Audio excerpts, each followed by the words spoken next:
surrounding his move. Madrid already signed two young midfielders with immense potential, Aurelien Tchouaméni and Eduardo Camavinga, during the past summer's transfer windows. It's evident that these signings were made with an eye on the future. Moreover, the experienced duo of Luka Modric and Toni Kroos recently extended their contracts by another year.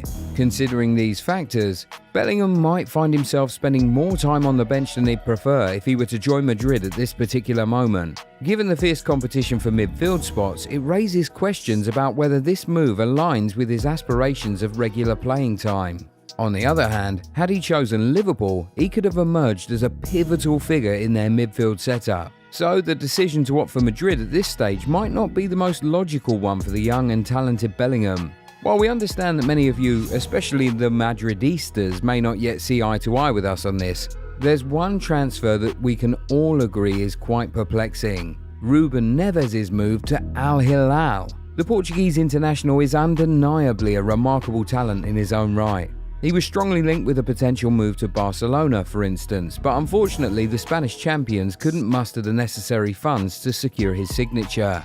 There were also reports of interest from Manchester United and Liverpool. But considering Neves' skills and abilities as a top-tier midfielder, it's intended a shame to witness him leaving Europe for al-Hilal.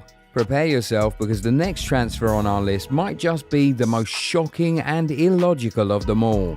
We're talking about Sandro Tonali, a talented midfielder who exemplifies loyalty, a rare trait in modern football. You'd think that a player as gifted as Tonali would be cherished and kept by his club, right? Well, AC Milan had different plans under their new management. Despite Tonali's desire to stay and play for AC Milan for the long haul, the club bosses decided to sell him to Newcastle for a whopping €80 million. Reports suggest that Tonali even shed tears upon learning about the transfer. It's surprising because he's consistently proven to be one of the best players at AC Milan, and his love for the club is undeniable.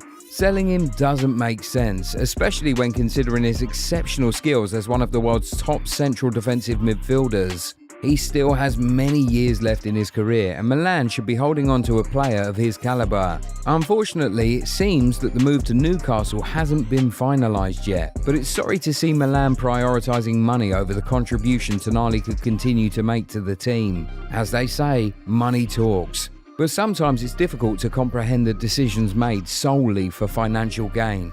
Elsewhere, Inter Milan have reached an agreement on personal terms with Chelsea's veteran Cesar Azpilicueta. He's set to earn a net salary of €3.5 million per season on a 2-year contract. What makes this transfer a bit peculiar is that Azpilicueta, who served as Chelsea's captain, was often deployed as a right back at Stamford Bridge. Inter already boasts a considerable depth in that position, with players like Dumfries, Darmian and Zanotti.